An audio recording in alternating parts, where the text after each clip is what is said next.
We appreciate it. We think we're doing very well. We just had a poll that shows we're doing very well. And we have an interesting couple of months ahead of us.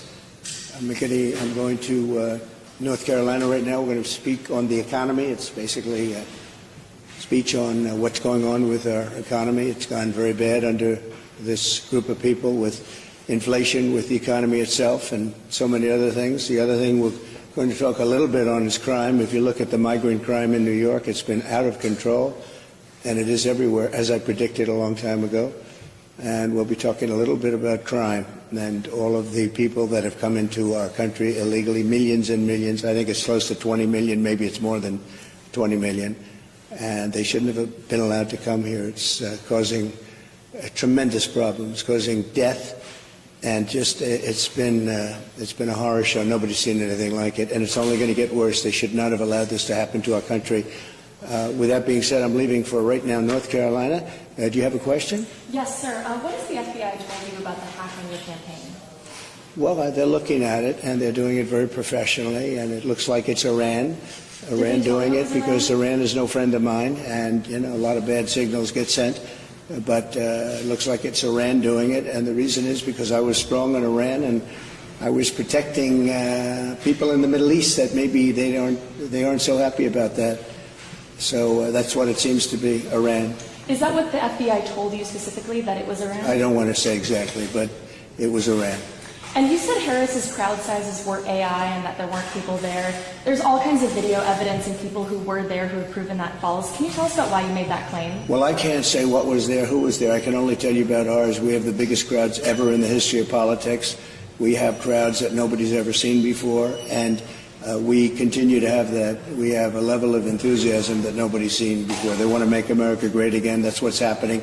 We're going to make it great again. Right now, we have a failing nation. We're in a failing nation, and become in many ways a third world nation, and we're not going to let that happen. Thank you very much. My name's Angel. I'm from Sevierville, Tennessee. Awesome. And how old are you? I'm 19. Is this your first Trump rally? This is my first Trump rally, my first one I've ever been to. And obviously first time voting at 19? Second time. Okay, cool. What's the most important issues for this election for you? For me, well, the most important issue is school and education. I'm in college. I think that we have the right to learn stuff, but I also think that for younger students, we need to be very mindful of what we're teaching the younger generation, of what we're feeding them. We're feeding them information that doesn't need to be put down. But I think biggest issue with candidate-wise, I hate identity politics. They make me mad. Just because I'm black doesn't mean I'm going to vote for Kamala Harris because she looks like me. I mean, I think that's such a stupid way to think today, because we're not voting for looks. We're not voting for, oh my gosh, that's my representation. We're voting for the country.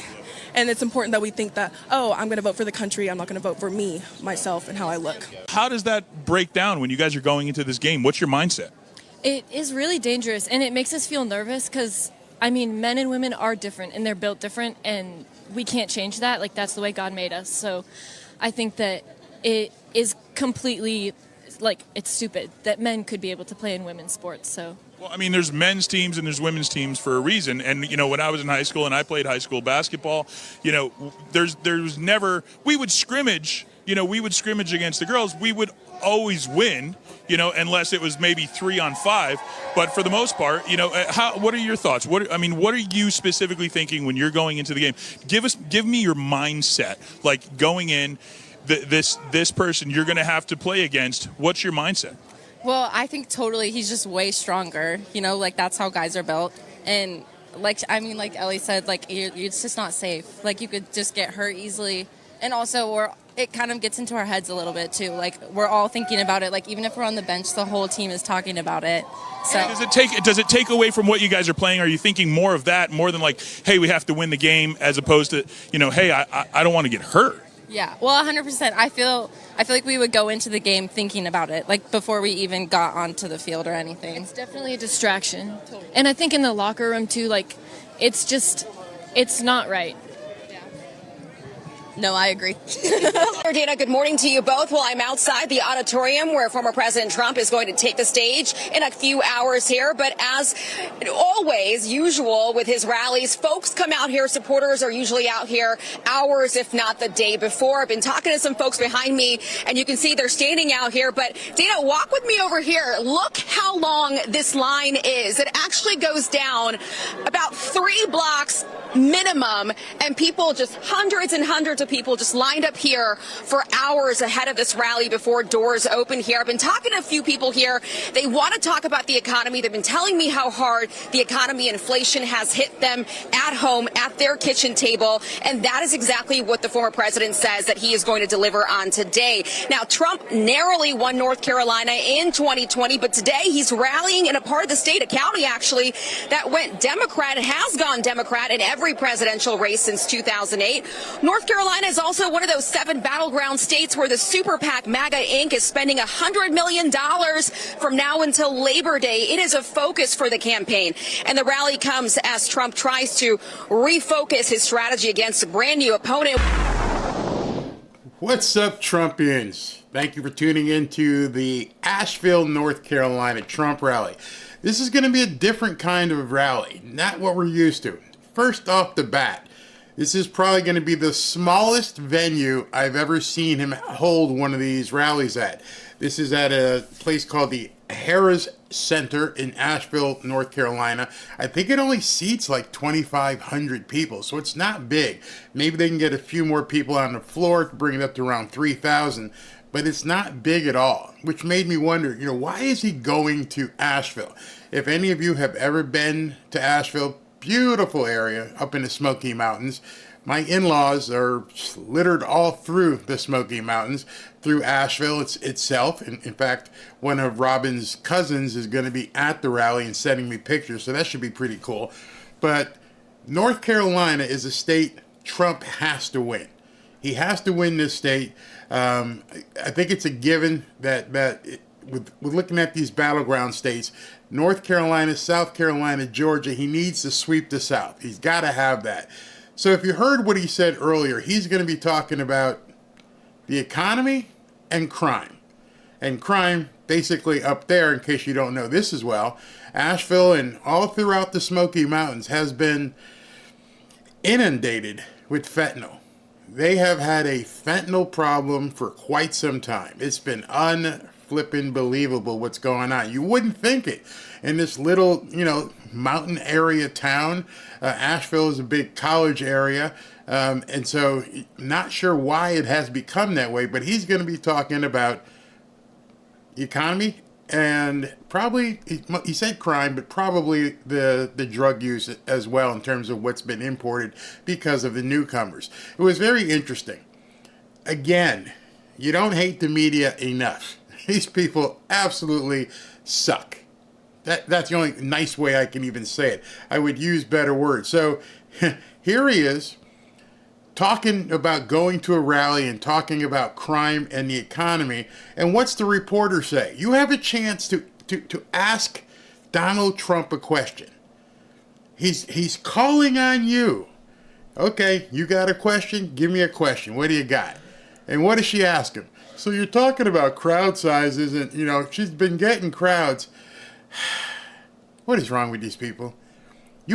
I could not, but if I had the chance to ask Trump a question, I guarantee you that wouldn't be in my top 50. Wouldn't be talking about it at all. I would probably ask him, first and foremost, thank God you're here. How are you feeling? Be personable. Talk to the man. Then you can go ahead and ask him a question. But that's your question?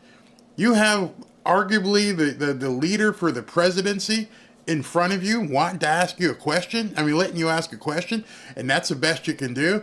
I posted this in my earlier video, and I wanted to show you this. And this is something that the media completely avoids like the plague. This is from Statista, and on July 30th, they did a big, huge survey to find out what are the top things that people in America care about. Number one, I don't know if you can see it, but number one is inflation and prices. Number one issue.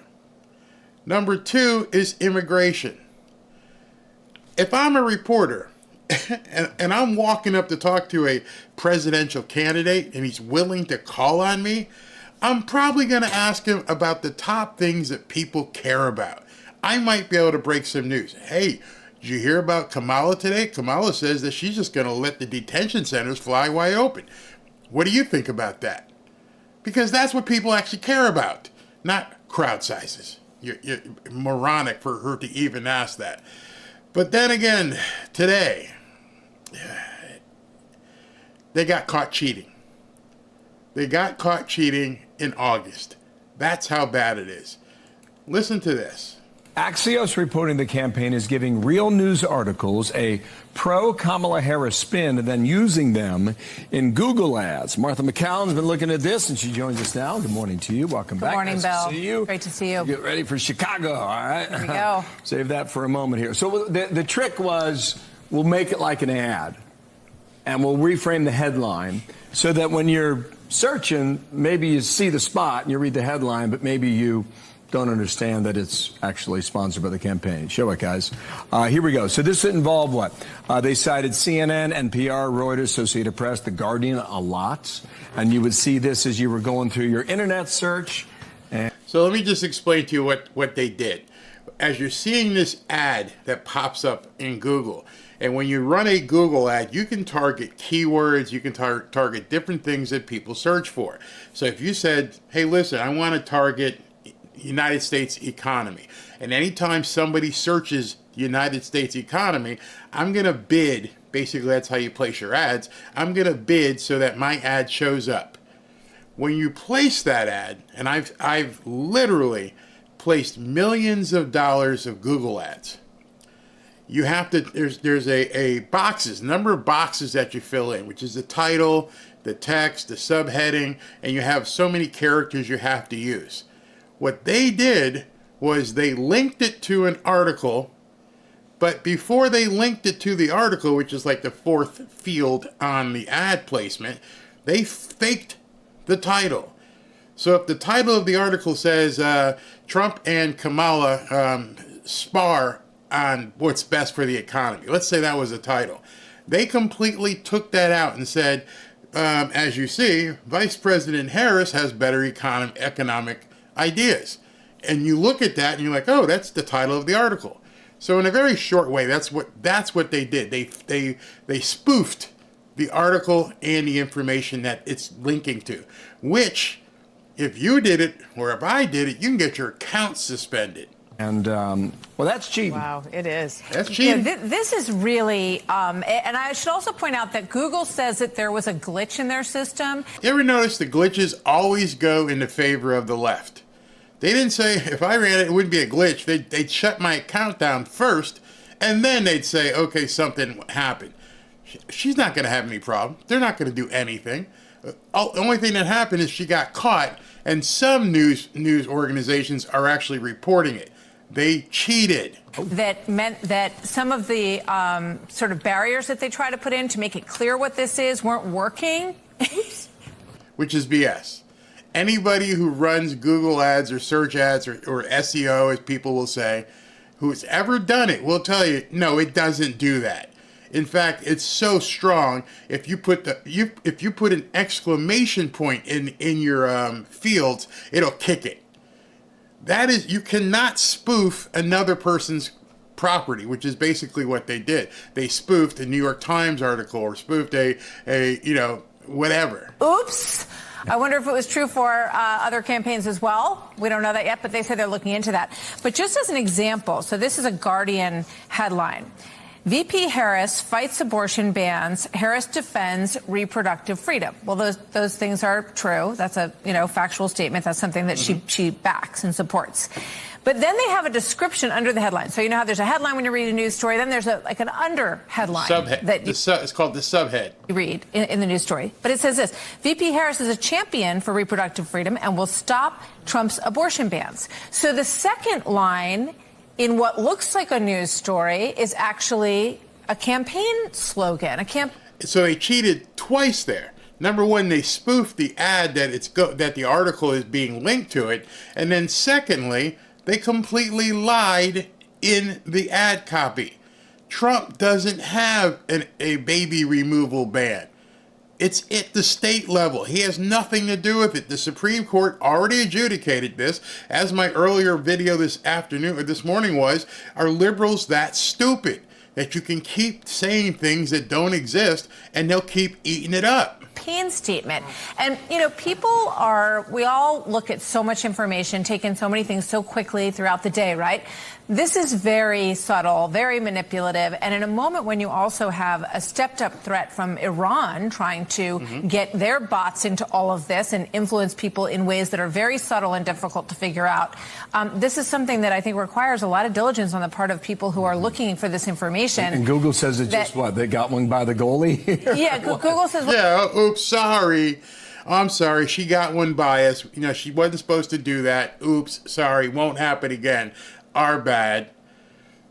Let me just ask you, what you're going to see in the rest of this little short 2 clips I have here, is this looking like somebody who's ahead? The polls, everyone says she's ahead, she's got momentum, this and that and the other thing, but she's hiding. She won't do any interviews. Tune in at 7 p.m. tonight. I'm going to show you how that's working for them. And then she's having to go to this extreme to cheat in running ads. They're using slogans that Trump doesn't say. He doesn't do Project 2025. He doesn't have a baby removal ban. Are these the actions of somebody who's winning? I'm just asking you. Many of you probably have played sports, or at least are fan of sports, and you tell me if someone who's winning acts this way. But it gets worse. Much worse, because they're calling out the big dogs. Well, there was a glitch. There's supposed to be more disclosure that this is an ad, a campaign ad, and they're going to work on it. A few moments later. Today, the emergency committee met and advised me that, in its view, the situation constitutes a public health emergency of international concern. In case you guys don't know, this is Teddy, who runs the WHO. And today, he declared an emergency. Just in time for the election.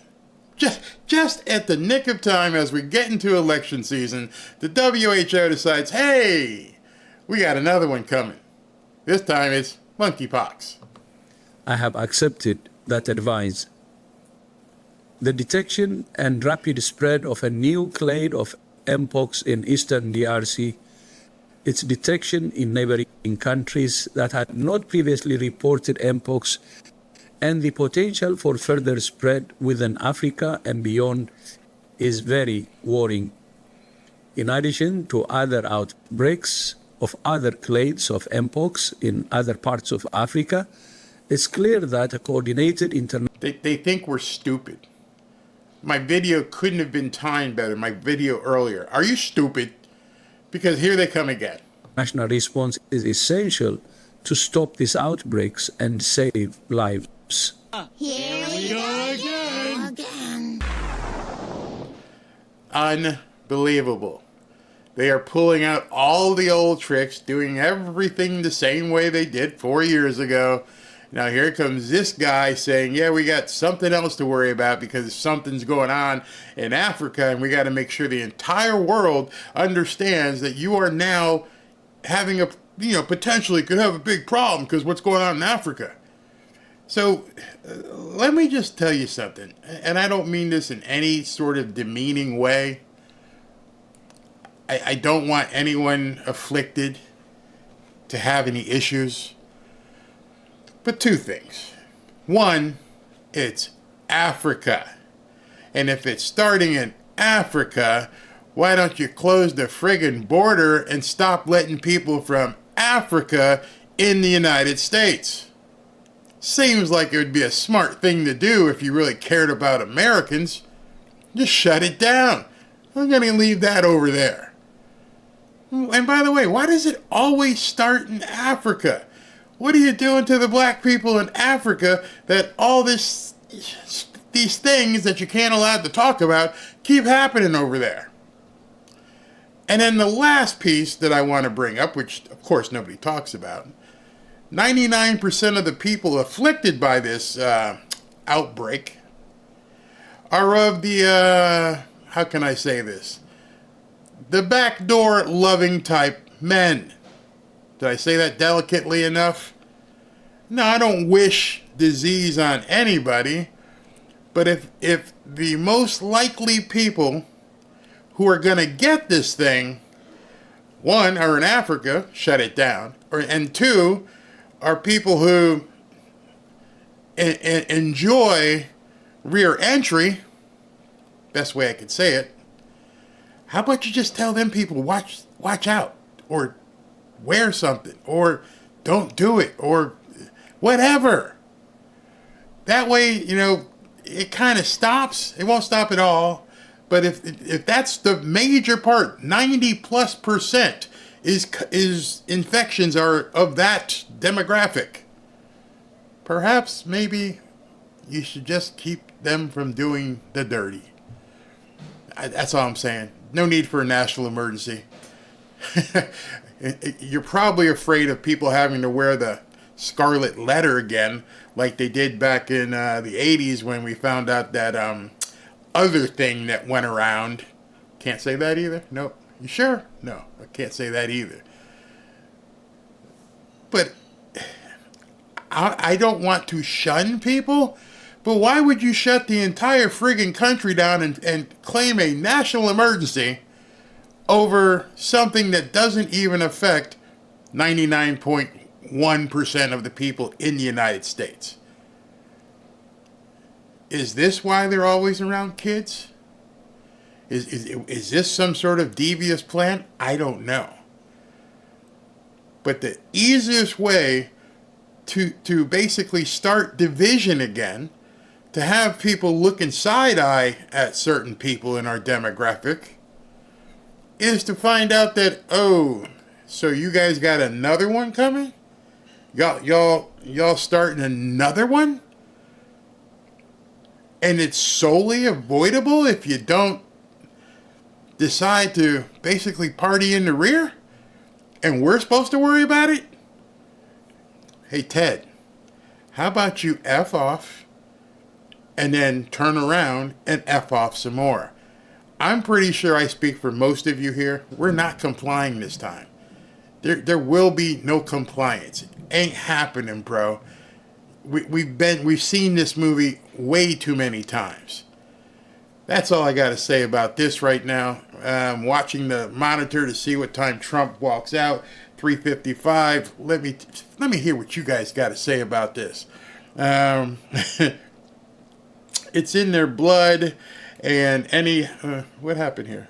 It's in their blood. Why did that not show up? Let's see. Will this one show up? Yep, nope. So somebody's didn't show up. Couldn't hear. Yeah. The book of Revelations tells us these are the end times.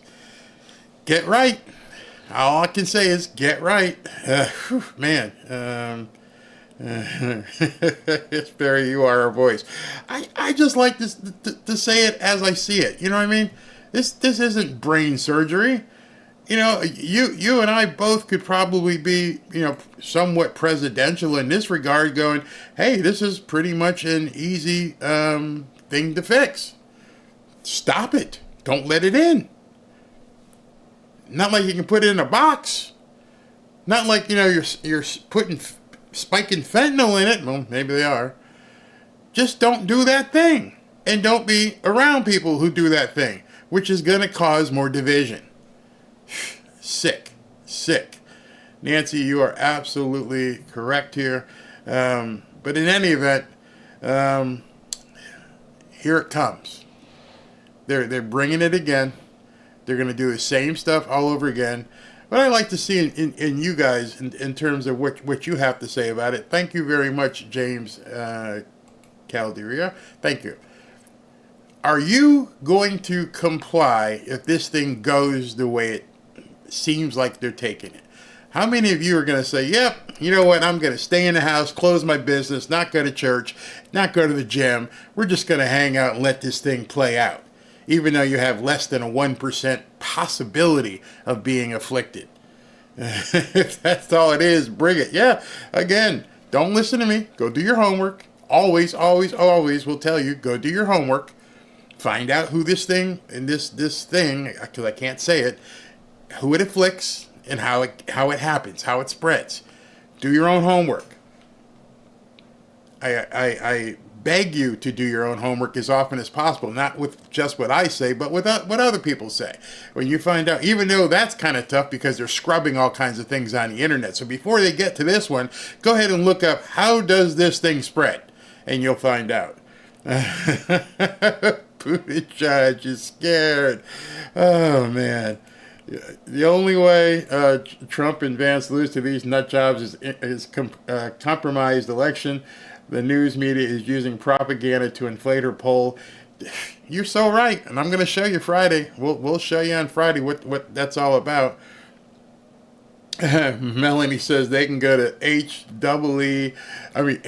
double hockey sticks. I'm in a red state. I'll die before complying. Oh, you know what?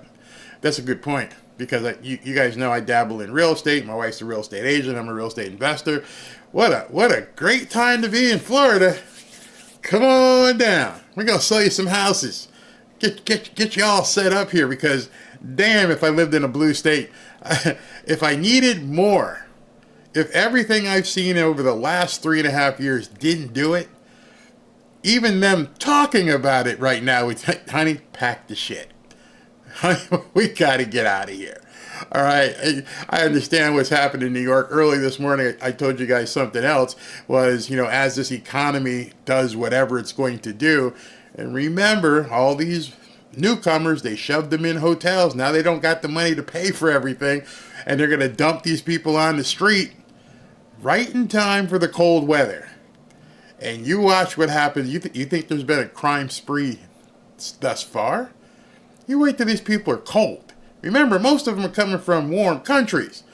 Wait until they get a load of a New York winter or a Chicago winter.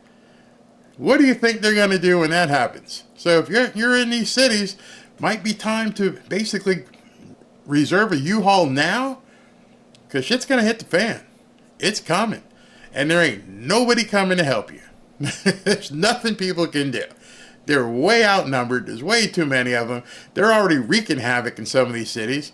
What do you think is going to happen when it gets cold? Just keep that in mind. Nobody wants to think about that. Hey, man, there's like all kinds of people out here in New York and Chicago and all these cities. And, they're staying in luxury townhouses and hotels. And what happens when they get booted? Good luck. No refunds. You voted for it, no refunds. And now the rest of us are locked and loaded and making sure that you ain't coming here. All right? It ain't happening. I can tell you, Ron DeSantis, he went up against Trump. He didn't win, but thank God he's our governor. I thank God that we have Ron DeSantis down here. Hey, Fisher. Believe you were from Connecticut. I remember your handle. But yeah, big chill in the Big Apple. These people ain't ready for it. Especially if they don't have the clothing. You're going to have to give them out free clothing too, because you have to shift your wardrobe in about a month and a half. You're going to go from t-shirts and shorts to needing hoodies and parkas. And I didn't see these people coming with no cold weather gear. God bless people in these blue cities. Trick question. It wasn't a trick question. So they already go through all that money the government gave them, poor newcomers. Yeah. New York put up something today. They went through like $5 billion, and they need more and more and more. You just got to keep giving it. The problem is where they're getting it from, who they taking it from. That's the other thing. So I'm watching the audience, and nothing yet, so we can keep going. La Nina rumored this year. So if they have some like blizzards, oh boy, the U-Hauls will be stolen first. Remember in California the U-Haul problem they had out there? I don't know if you guys remember that, but so many people were getting out of California, you couldn't get a reservation. You could call up and say, can I get a U-Haul? And they're like, yeah, maybe like in 3 months from now. There were so many people getting the hell out. And they've flown these people all over the country. It's like these little private armies all over the place. I can't even imagine. I know how it's like if I hadn't had dinner on time. I can't imagine if I'm cold and I haven't eaten 2 or 3 meals. I'm going to start looking at people sideways. It's going to get crazy. Nope. We are on to their fear tactics. Yeah. Make sure you're ready for this. Make sure you understand what all of these emergency tactics are all about, what they're designed to do. All those rules that they used during the first time are still in place. Hey, listen, I wonder if you could have an election stopped because of a, national health emergency. Don't think that might not be in their plans. One of the things that scares me is what happens when Trump wins. What happens at that point? We've heard Raskin, we heard Biden himself in his demented way say that he thinks, it's not going to be peaceful. What are they going to do? That's Trump's tax on tip spending, eliminating that free money to non-Americans. Yeah, good suggestion here. Before it gets to that point, start prepping. Even if you're low on cash, begin at this point to start prepping. If you can buy an extra box of spaghetti, buy one. You can get an extra, can of fruit, buy one. Keep doing whatever you need to do to make sure that you and your family are going to be okay. And those of you, as you know, and I've said it many, many times here, if you can, now with what you're seeing, the turmoil in the election, they're cheating already, and now with the WHO saying, hey, listen, we're going to have a global emergency, you know what that means with the economy. In that regards, you better buy some gold. You know that inflation is still on the rise all across America, and our dollar is being devalued more and more every single day by the Federal Reserve and their massive money printing schemes. So you have to ask yourself, are my investments really safe? I doubt it. Listen to this. Government debt is growing at the rate of $1 trillion every 100 days. Since 2020, every dollar in your wallet has lost 24% of its purchasing power. And in just the last 18 months, what you need to survive as a family, your groceries, your necessities, have gone up by $11,000 per family. These are unsustainable and outrageous numbers. That's why I'm recommending that you call my friends at Lear Capital. They'll show you how easy it is to move some of your assets into gold and silver. Assets that are growing in value instead of keeping them in a dollar, which is declining in value. And as we approach the election, and with all the volatility in the world, now is the time to take some action. Call Lear today at 800-601-5430 or go to learberry.com. When you go to Lear, you'll be able to download a de-dollarization guide. It will show you specifically how your dollar is deflating every single year. There's no obligation. It's just free information. You'll learn how to protect your hard-earned money with gold and silver. Just so you know, Lear has over 27 years of experience, thousands of 5-star reviews, $3 billion in trusted transactions, and is the only company with a 24-hour risk-free purchase guarantee. Call Lear at 800-601-5430 or go to learberry.com. And when you give them a call, ask how you can get $15,000 in bonus gold with a qualifying purchase. All right, so the man has walked out on stage. Perfect timing, Mr. Trump, President Trump, right after my spot ended, and now he's getting ready to take the stage. And as soon as the music ends, what I'm going to do is, can't play music here, I'm going to hit it live, and then when he begins to talk, I need you guys to let me know if you can hear, because I had to adjust the sound depending on how his microphone sounds, which was funny. When he did that Elon thing, people were like, he's slurring his words. You idiots, no, it's called technology. The dude was doing it on a cell phone. As I've said in one of my poster videos, time for him to build a studio in Mar-a-Lago. All right, here we go. He's heading to the mic. And All right, here we go.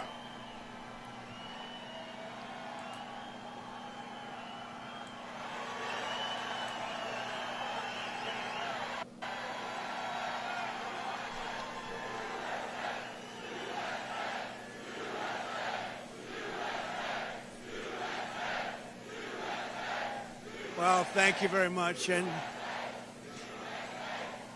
a very big hello to North Carolina. Thank you very much.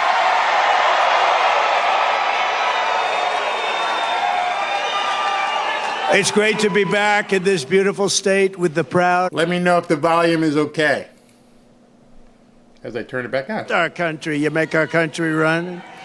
I want to thank a very good man, and he's in there fighting. He's fighting, and we know he's a fighter. The next governor of North Carolina, Mark Robinson. Thanks, Mark. Mrs. Robinson, thank you. They're a great, great couple. Thank you both. Thank you very much. Thank you, Doug.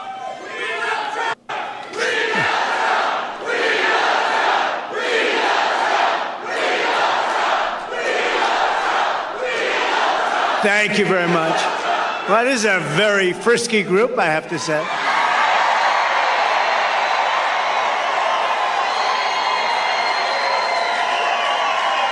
And by the way, we have some very good polls coming out today, I just heard.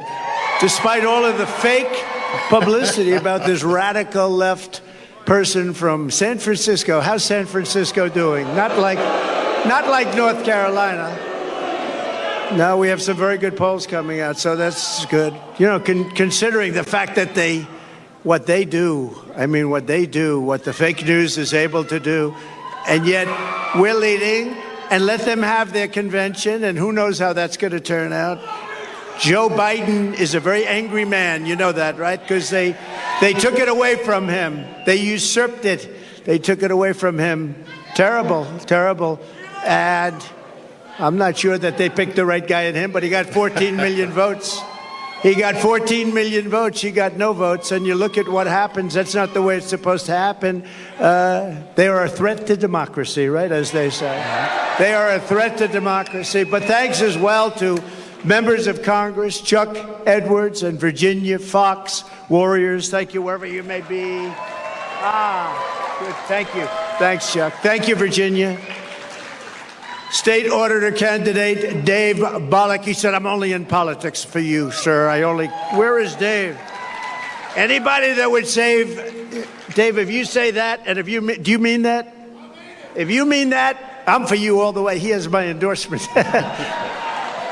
Thank you, Dave. A man who's doing an incredible job, so good when we won this state, and we won it easily.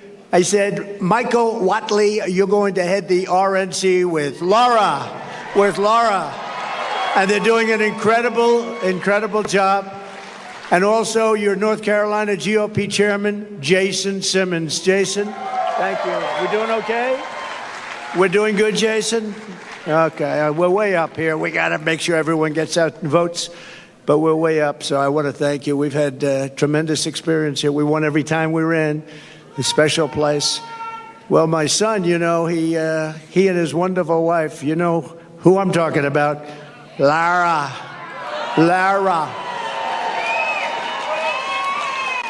But Eric and Lara, they named their beautiful daughter Carolina. Okay. I said, which one are you talking about? Well, you know, today I'm going to say it's North Carolina, right? No, she was born here, raised here, and I'm sure it's a big reason we've done so well here. She's great. Thanks, Robert. She's really terrific, and he is a great young man. I mean, you know, I'm a little prejudiced perhaps because he's my son, a little bit, but they're a great couple, and thank you very much. We appreciate it. With the help of everyone in this room, 83 days from now, can you imagine 83 days? We're almost there. We got to get it. We're going to defeat super liberal, more liberal than Bernie Sanders. Did you hear that? The most liberal person in the Senate. Can you believe that? We're going to defeat Kamala Harris. We're going to win back the White House in a historic landslide. and we're going to take back our country. We're going to take it back. And I think it's important to say, and I never get corrected. I know it's fact because, if I'm slightly off, they do stories, headlines. He didn't tell quite the truth. Well, we are leading the biggest political movement in the history of our country, bigger than any movement ever before. There's never been a movement like this. It's called Make America Great Again, MAGA. Make America Great Again. I say to the Democrats when they come out, well, we've got to try and stop MAGA. MAGA is Make America Great Again. What do you want to stop it for? That's what we're doing. They put in a candidate and we beat him badly. How did he do in the debate? Then they put in another candidate. This is like you have two fighters and one guy's losing. They say, come on out, let's put in another one. So then they put in another candidate, and we're doing very well, considering the fact that she has the greatest press. She went from being a totally disrespected person 6 weeks ago. Nobody thought she had a chance. And I don't think she can possibly win. If she does, our country is finished. You want to know the truth. But she was totally disrespected. The most unpopular vice president in the history of our country. And then they decided to get politically correct. We have to put her in. They put her in. And now they're putting her on the covers of Time magazine with an artist sketch. They don't use a picture. They don't use a picture. They use an artist sketch. I want to use that artist. I want to find that artist. I like him very much. But we're going to beat her also, and they may then get a third candidate. Who knows? This is a little bit different than we're supposed to be doing. You're supposed to have a candidate. We spent probably $100 million on beating him. Then we had a very good debate, and we beat him. And they said, well, instead of letting it go, who knows what happens, right? It's the world of politics. They say, we want him out. Joe, you're getting out now, Joe. Well, I don't want to get out. I have 14. You're getting out now, Joe. We can do it the nice way, or we can do it the hard way. And he's getting out. He's getting out. In fact, they're not even giving him a good spot to speak. When he's speaking on Monday, Monday's not that's the worst day. But that's what they do, and it's their own form of, it's just another, I guess relatively, it's a minor form of cheating by comparison to what they really do, right? Everything Kamala Harris touches turns bad. It all turns bad. San Francisco was a great city. Now it's unlivable. California was a great state. Now it's unlivable. She breaks everything just like she broke the border, broke our economy. But soon we are going to fix every single problem Kamala Harris and Joe Biden have created, and we are going to save our country. We are going to save America. We're going to save America. Now, this is a little bit different day because this isn't around. This is we're talking about a thing called the economy. They wanted to do a speech on the economy. A lot of people are very devastated by what's happened with inflation and all of the other things. So we're doing this as a intellectual speech. You're all intellectuals today. Today we're doing it, and we're doing it right now, and it's very important. They say it's the most important subject. I think crime is right there. I think the border is right there, personally. We have a lot of important subjects because our country has become a third world nation. We literally are a third world nation. We're a banana republic in so many ways, and we're not going to let that happen because we're starting a free fall. But from today and from the day I take the oath of office, we will rapidly drive prices down and make America affordable again. We're going to make it affordable again. Under Kamala Harris and crooked Joe Biden, the American dream is dead. You don't hear about the American dream anymore. It's dead. Her radical liberal policies have caused horrific inflation, decimated the middle class, and gutted the finances of millions and millions of American families. Real incomes are down by over $2,000 a year per family. I mean, that's a lot of money. They're down by that, and it's actually much more if you figure it a certain way. If you add some other categories in, it's much more than that. but down by 2,000 since she took office, and it was just announced that real earnings were down once again at a record rate. The Harris price hikes have cost the typical household $28,000. Congratulations. Hope everyone's happy. Credit card debt has exploded, and it's exploded to the highest it's ever been, and the cost of a typical monthly mortgage has tripled, and probably more than that if you think about it. We were at about 2.4%, and now you're up to 10% and even 11%, but you're really not there because you can't get the money even if you want to pay it. In July alone, 350,000 people were added to the unemployment rolls. Kamala Harris wants to talk about her fantasies, and they are everything she says. If I say something, she said, that's what she's going to do, too. I say, what are you doing? But she wants to talk for the future about these fantasies, but really what she needs to explain is the present suffering that she's caused along with Joe Biden. And by the way, they're a team. You know, she's trying to throw him overboard. She doesn't want to know who he is anymore. She doesn't want to talk about him anymore. She says, let's not bring this guy in. Let's not bring him in. No, they were a team. He appointed her as border czar, and she did the worst job in the history of borders, I will tell you. Does anyone here feel richer under Kamala Harris than Crooked Joe, than you were during the Trump administration? Is anything less expensive under Kamala Harris and Crooked Joe? I mean, we had inflation that I don't believe we've ever had inflation like that. You can go back a long way. Are you better off now with Harris and Biden than you were with a person named President Donald J. Trump? Do you know him? He's a nice gentleman. Nice gentleman. With 4 more years of Harris, your finances will never recover. They're never going to recover. Our country will never recover, frankly, more importantly. It will be unrecoverable.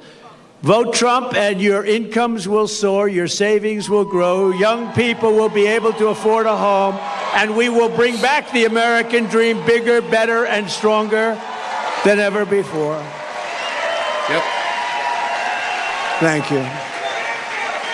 Thank you. Thank you very much.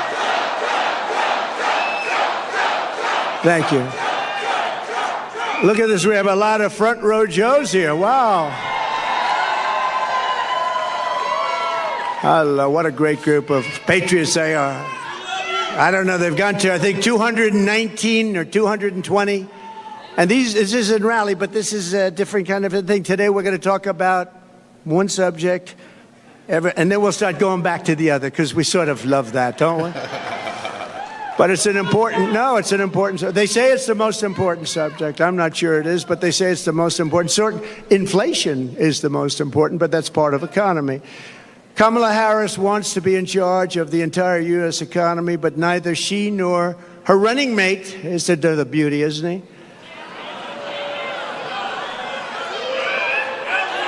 He signed a bill. He wants tampons in boys' bathrooms. I don't think so. Tampons.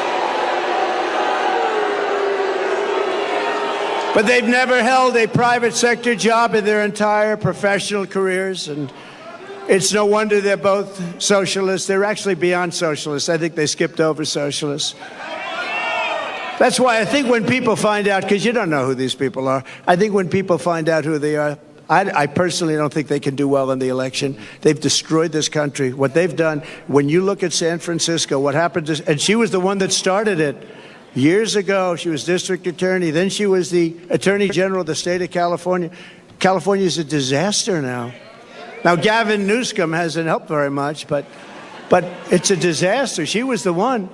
This November, voters are going to give radical liberal Kamala Harris the opportunity to try something new, a real job in the private sector for the first time in her life. It's nice. Kamala has declared that tackling inflation will be a day one priority.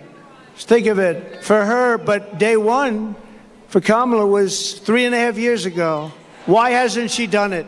You know, I keep saying, she's one of these complainers, you know, like a critic.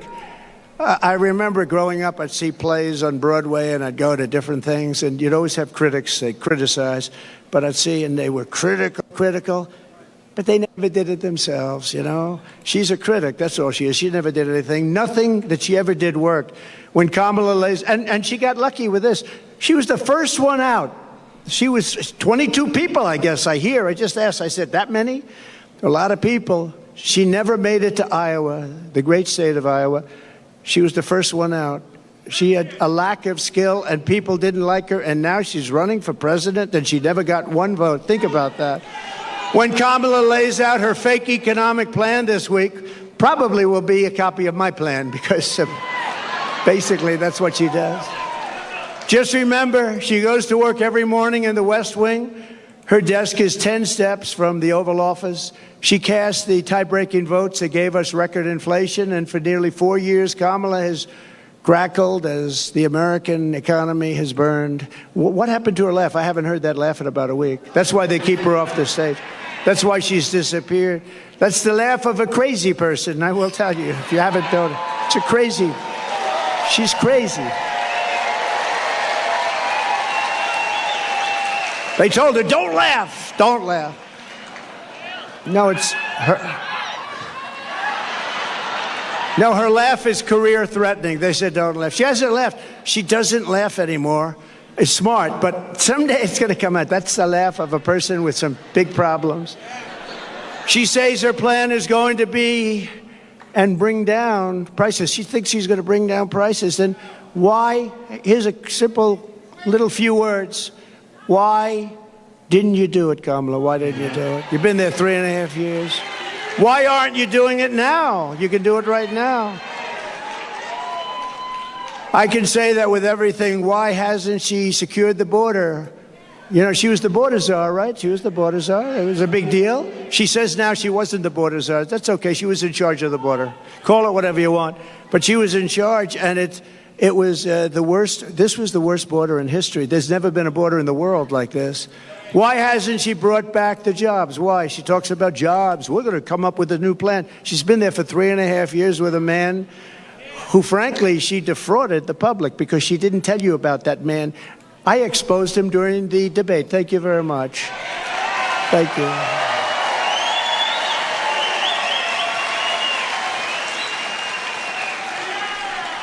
And now the bombs are starting to drop in the Middle East. You see what's going on there, right? That would have never happened. Israel would have never happened. Ukraine would have never happened with Russia.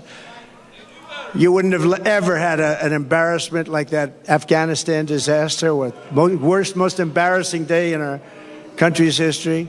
Inflation would have never happened. We would have never had it. It was caused by a very stupid energy policy. Then he went back to my policy because prices were going up so much. But it'll end. If they won this election on day one, all of that would end, and this country will go through hell.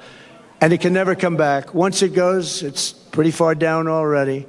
I'm going to have to work very hard. It's pretty far down. When you let 20 million people come into our country from places unknown and from prisons and from mental institutions and terrorists, Kamala Harris won't end the economic crisis. She will only make it worse. And why hasn't she done it? She talks about it. She's doing a plan. You know, she's going to announce it this week, maybe. She's waiting for me to announce it so she can copy it.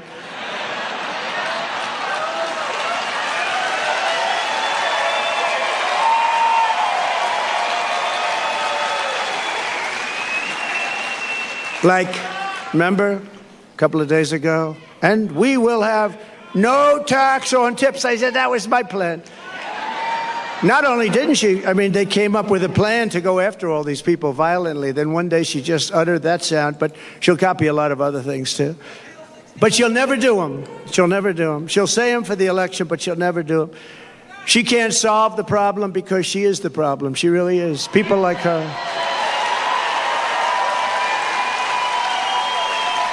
When I left office, I handed Kamala and crooked Joe Biden a surging economy with no inflation. The 30-year mortgage rate was 2.4%. Gasoline had reached $1.87 a gallon, and for periods of time was even lower than that. The African American poverty rate was down 7%.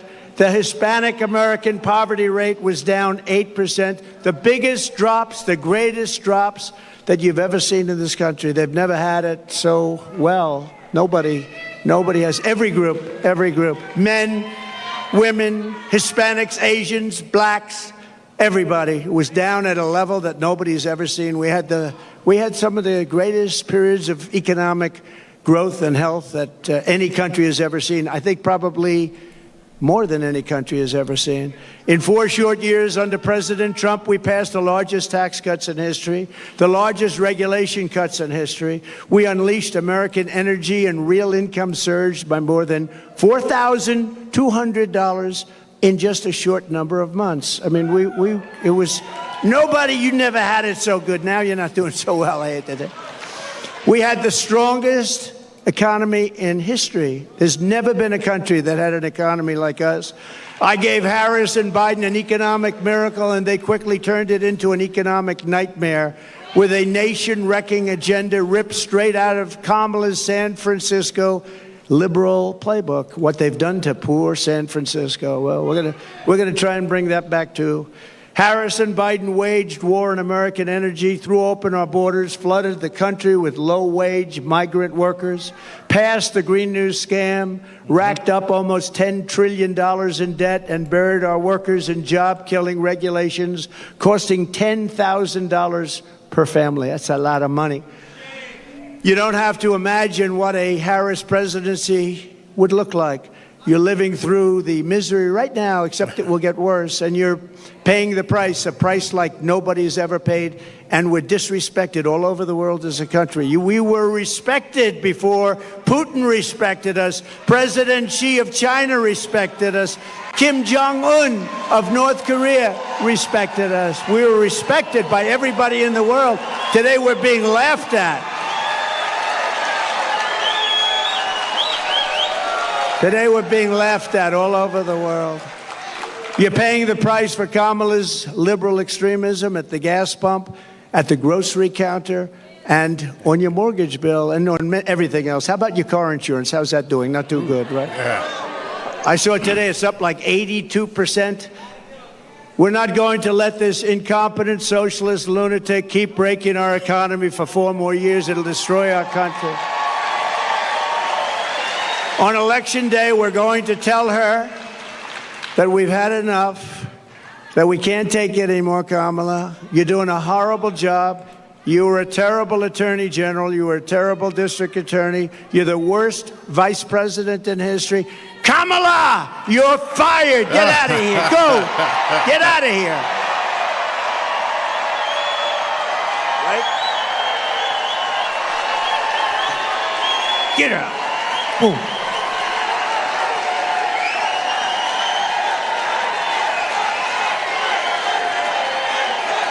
Thank you.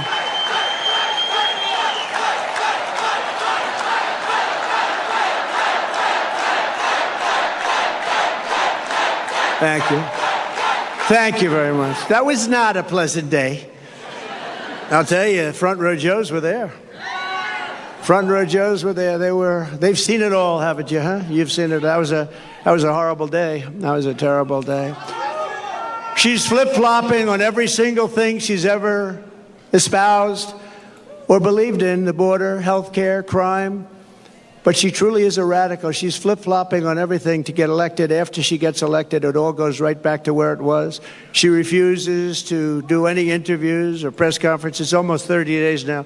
She hasn't done an interview. You know why she hasn't done an interview? Because she's not smart. She's not intelligent. And we've gone through enough of that with this guy, Crooked Joe. He didn't do interviews either. They kept him in his basement, and essentially they're keeping her in the basement the same way they kept her. They don't want to expose her to, like, a question like, what did you have for dinner tonight? Remember, Joe? What kind of ice cream is your favorite? Vanilla. Oh, I like vanilla. Oh. That was George Flopadopoulos. He asked him that. What's your favorite ice cream? With me, they ask me a little bit different question. That's all right. Did everybody the other night see Elon and me? Oh, yeah. That's great.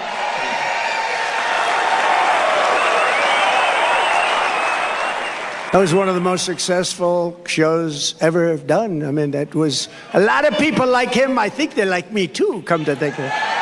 But he's great, and he gave us his full endorsement. He's a great guy. But he basically, he's a guy doesn't need this stuff. What he wants to do is see our country be great again, and he understands. And it's very hard for him to endorse the opposing party. It's not easy. It's very hard. But he really cares about our country, and he knows the opposing party has really destroyed our country and will destroy our country and permanently destroy our country, and he can't watch that. But we had a great chat for 2.5 hours.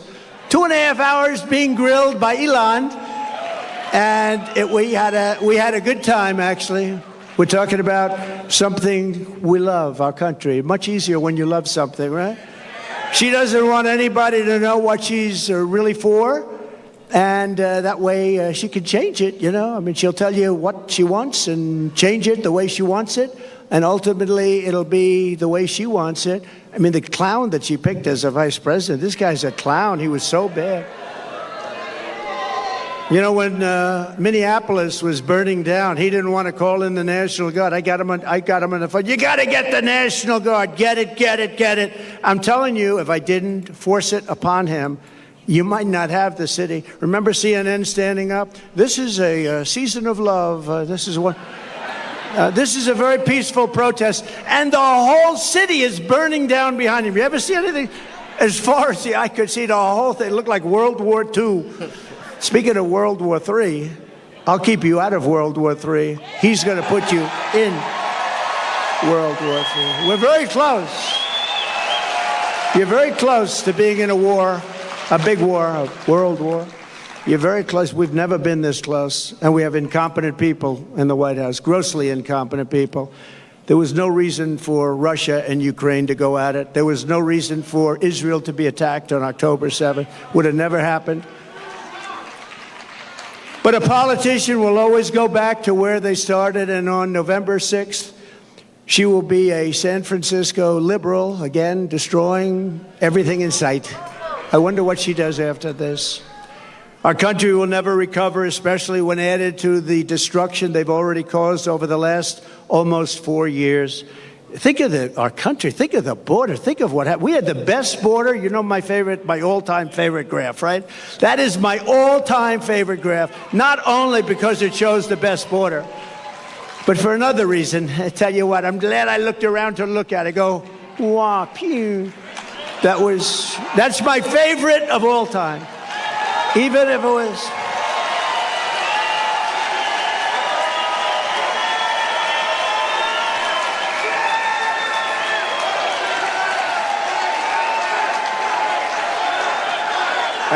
Thank you. Thank you very much. Even if it were bad numbers, negative numbers, I still think it would be my favorite of all time. If Harris wins this election, the result will be a Kamala economic crash, a 1929-style depression. 1929. When I win the election, we will immediately begin a brand new Trump economic boom. It'll be a boom. We're going to turn this country around so fast. Many people say that the only reason the stock market is up is because people think I am going to win. Did you ever hear that? But there was one day, a couple of weeks ago, when they weren't thinking that, and you saw what happened. This will be a 1929-style crash. I have one of the most brilliant men in Wall Street, I think, here. I shook hands with him just a little while ago. Scott. Where's Scott? Where's Scott? Oh, stand up. This man, will you come up here, please? Just come up here for a moment. He is considered one of the most brilliant men on Wall Street, and he's made certain statements. I'd like him to make them because probably I'd be better off if he made them than me, right? But I do agree with him. But no, he's considered one of the greatest on all of Wall Street, respected by everybody. And I'm not sure he can get through Secret Service. It's gotten very tight. Come on up, Scott. Come on up. Come on up, Scott. Come on up here. Look at him. And he's a nice-looking guy, too. You want to say a couple of words? Sure. Come on. Look, this is the Trump economy. This is the Trump stock market. And I can tell you that it will be Kamala Harris will start with the Kamala crash in the stock market, and then it will be the Kamala crash in the economy. And I don't think that's going to happen. You know, I am convinced that President Trump is ahead in the polls now. He is going to stay ahead in the polls, and that he may beat Kamala Harris by more than he would have beaten President Biden. Oh, nice. Thanks. Thank you, Scott. Thank you. Is he central casting? He's central casting. Thank you.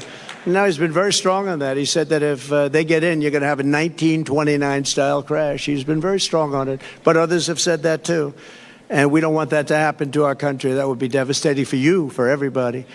On my first day back in the Oval Office, I will sign an executive order directing every cabinet secretary and agency head to use every tool and authority at their disposal to defeat inflation and to bring consumer prices rapidly down. We'll do it very rapidly.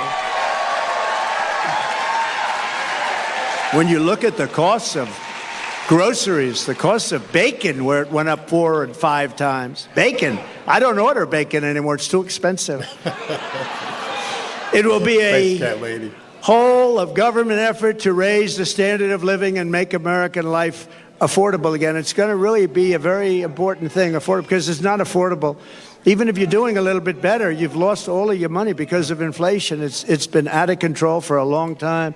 And don't forget, now, eventually, it's starting to maybe get under control, but you're already up 50, 60, 70% in so many items. You look at car insurance. I couldn't believe when I looked at those numbers this morning. I was studying numbers, and I looked at the car insurance numbers. It's incredible. And that's just one of many. You can go through many. But the groceries, just to put it in simple terms, people go to the grocery store, and they have less than half a deal. In fact, I had something here. I did have something I would show you. Wait a minute. I don't know if you've seen this. I used it once. Oh, I have it. I do have it. Look at this. Look at this. So this is Tic Tacs, right? I don't know if I like the company. I've never met. I have no idea. They're so lucky. Look at all the television. This is the greatest commercial they ever had. But that's what happened. This is inflation. This is Tic Tac. Perfect. This is Tic Tac. This is inflation. This is what's happened. I just happened to have, somebody gave me this one today. I said, I think we'll put it up as an example of inflation. But you know what? Inflation is destroying our country. It's destroying our families.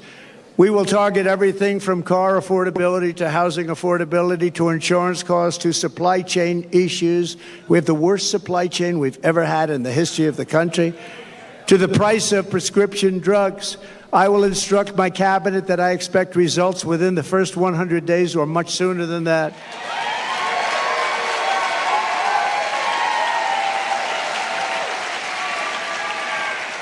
I would say the first 7 days is fine. Car insurance is up 70 to 100%, and you can't get it. You can't even get it. Do you agree with that? You can't even get it, they tell me. Insurance is up 50% or higher. The whole industry is out of control. The insurance industry has never been anything we have never been in a situation with insurance like it is right now. You can't get it, no matter what you pay. But prices will come down. You just watch. They'll come down, and they'll come down fast, not only with insurance, with everything. At the center of our effort to bring the cost of living under control will be the all-out push to end the Biden-Harris war on a thing called American energy. American energy. We will drill, baby, drill. We're going to bring energy prices down. She can't do that. The left will never let her do that.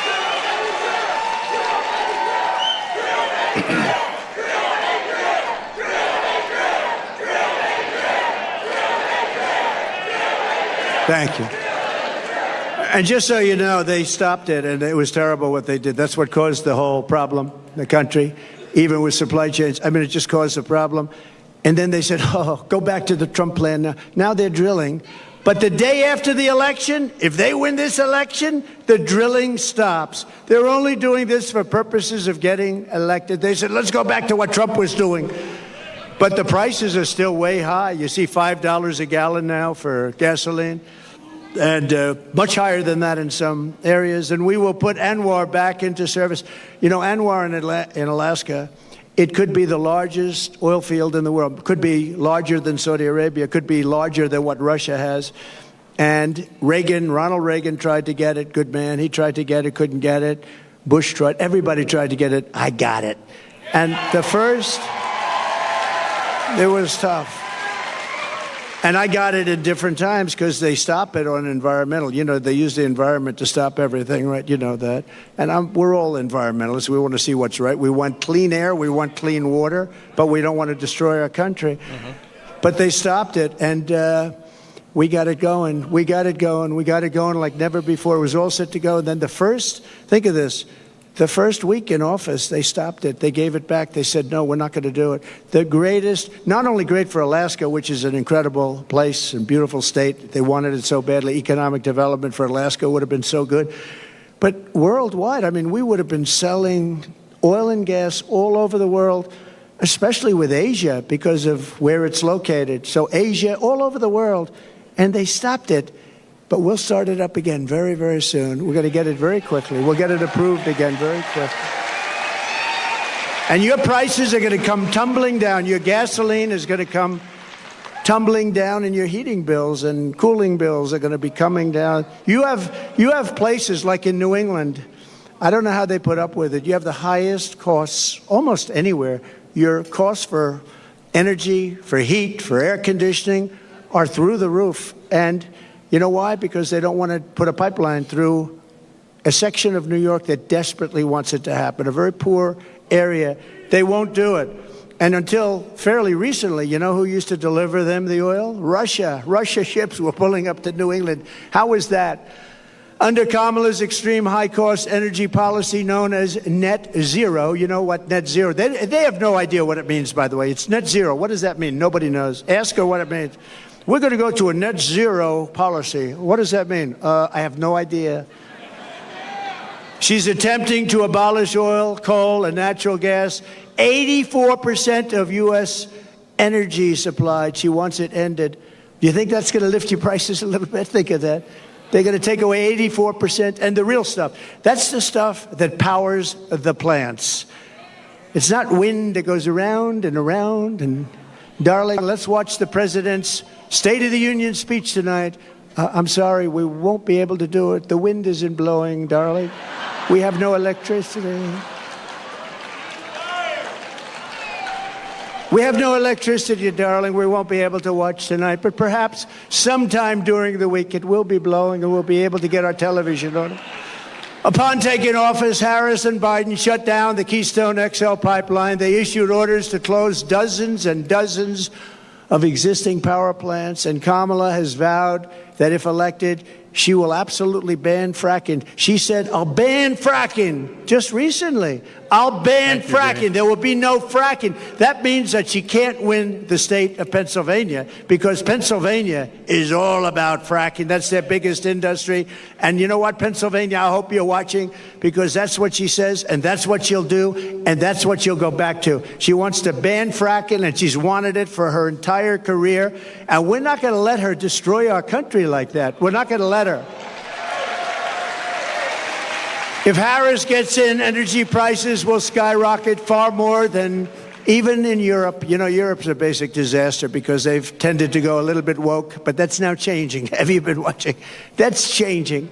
Inflation will surge into double digits in our own country, and your quality of life will absolutely collapse. Your quality of life is going to collapse under these lunatics.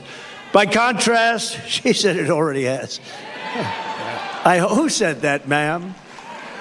Wow. You look healthy, though. You look very nice. You look very nice.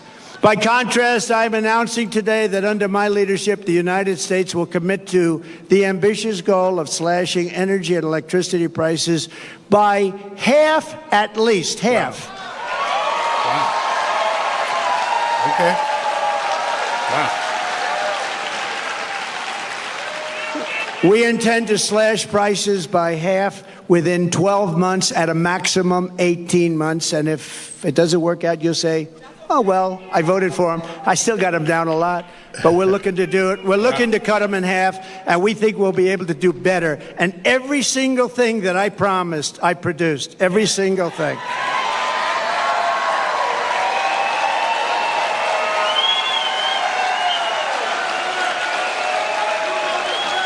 You will never have had energy so low as you will under a certain gentleman known as Donald J. Trump. Have you heard of him? So we think your energy bills will be down by 50 to 70%. How good would that be for a thing called inflation? How good will that be? You know, energy is such a big topic, such a big cost, so powerful, so big, that if you have a donut shop, you have the ovens, you have a truck that delivers the donuts, if you have whatever you do, your heating, your cooling, everything is about that. That's where they really blew it. They blew it with too much borrowing. They blew it with wasting $9 and $10 trillion on the scam, the great scam in history. There are a lot of scams that they worked on. Where's the laptop from hell? Is it around? Buy it. But they did it by doing a lot of things. But with the energy, it's such a big topic. No matter what business you're in, you have to heat your business, cool your business. You need cars, trucks to get there and to take the product. It's so energy dominated. My administration will issue rapid approvals for new energy infrastructure, unlock new lands for drilling, and achieve energy independence and energy dominance. So we want energy dominance almost immediately. We were energy independent 4 years ago. Think of it.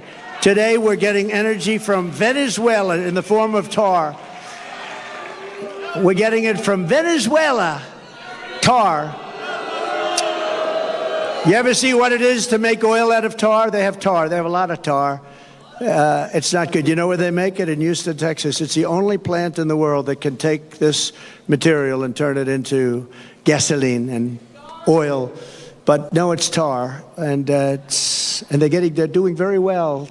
You know, speaking of that just for a second, so Venezuela crime is down 72% because they're taking all of their criminals out of Caracas, out of the different places.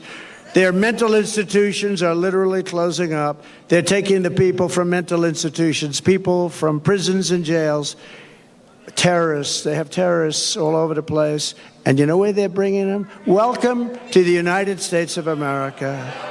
Murderers, drug dealers. And Venezuelan crime is down 72%, but that's only one. All over the world, crime is down because they're taking their criminals and their people from mental institutions and they're putting them into our country because we have stupid people like Kamala and Joe running our country, and there's never been anything like this. And if you look at New York today and you look at a couple of, remember I said migrant crime will be a big subject. I said that a year ago. Everyone said, oh no, oh, he's so wrong. Do you see what's happening with migrant crime? They make our criminals look like nice people. They do. These are the toughest. These are the toughest people in the world. The toughest people. We built 571 miles of wall, as an example. They could have, and it's more than I said I was going to build, but then I was going to add 200 miles. We had it built, and they didn't put it up. Would have taken 3 weeks to erect. It was all there, ready to put up. Would have taken 3 weeks to put up. And that's when I said they actually want open borders.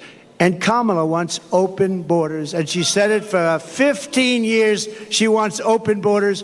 She only changed recently when she noticed in a poll that wasn't polling too well. People don't want open borders where people can flow into our country. To further combat inflation, I will terminate Kamala Harris's Green New Scam and rescind all of the unspent funds. Nice. Give all of the unspent funds back to building roads, bridges, and give it back to the government. And we won't, it's like throwing, what she did, what they did was like throwing billions of dollars out the window. We will stop wasteful spending and big government special interest giveaways and finally stand up for the American taxpayer, which hasn't happened since I was president. We stood up. We stood up. We stood up.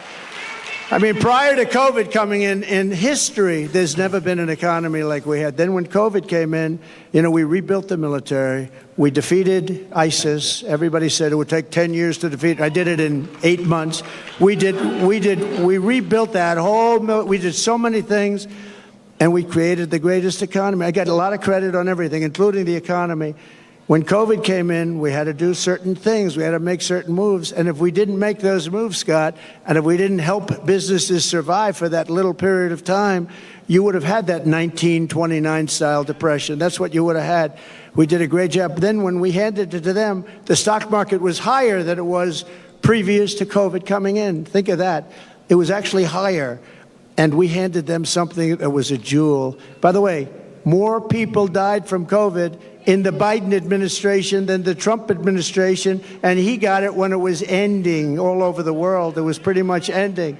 So we never really got the credit we deserved for that with the ventilators and all of the different things that we did, the outfits, a lot of things. We were producing in New Hampshire and different places, masks. We had mask factories opening up. We had everything, and we did a good job. And then it came back, and it should have come roaring back, but they really blew it. They spent so much money. They didn't have to spend any more money. What they had to do is let our economy take over. But we had some great Republican governors that did a fantastic job. The Democrat governors, not so much. Out of the top 25, as an example, crime-ridden cities, virtually every single one of them is run by Democrats. Think of that. To make both new and used cars more affordable, I will end the Biden-Harris electric vehicle mandate on day one.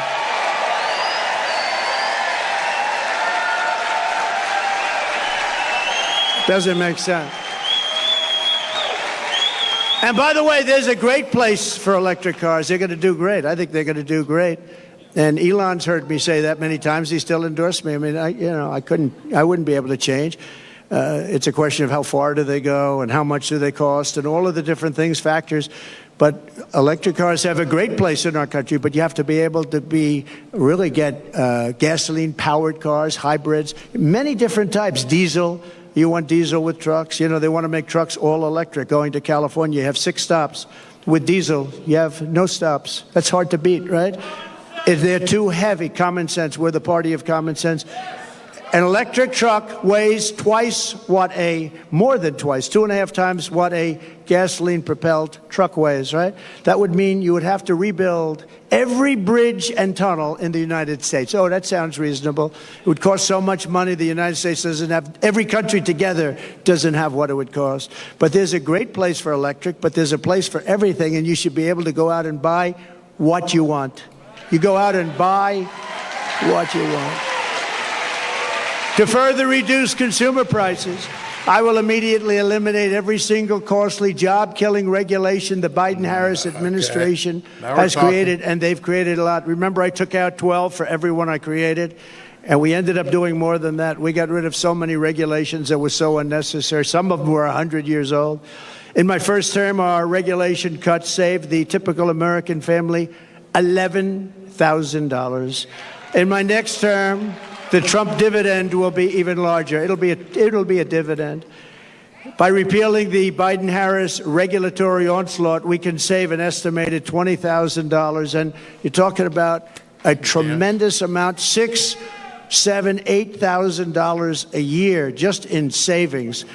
So to get to economic relief to workers and families, we will make additional tax cuts. That's what gave us the great economy.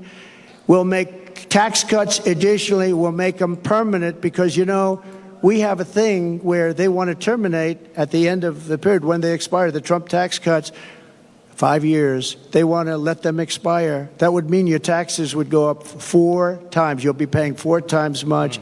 And we will do something else which was copied, viciously, ruthlessly copied. No tax on tips, okay? No tax on tips.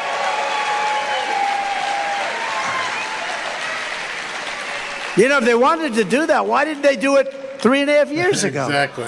They didn't want to. It was actually the opposite. They hired 88,000 IRS agents to go after these people. So for every position the fake new Kamala takes down, and all of these positions, 3 weeks ago, the real Kamala said the exact opposite, the exact opposite. With me, you will always have a president who tells it like it is. You will always have somebody where I let you know where I stand, and you can vote for me or not, but you need that, and you need consistency, and you need brilliance. You need brilliance. She is not a brilliant person. She is not a smart person. She is not very smart. But it is crazy, isn't it, though? Isn't it crazy? She was so disrespected just a few weeks ago, and now it's like, Kamala, Kamala. The fake news. The fake news is a threat to our country. Don't kid yourself.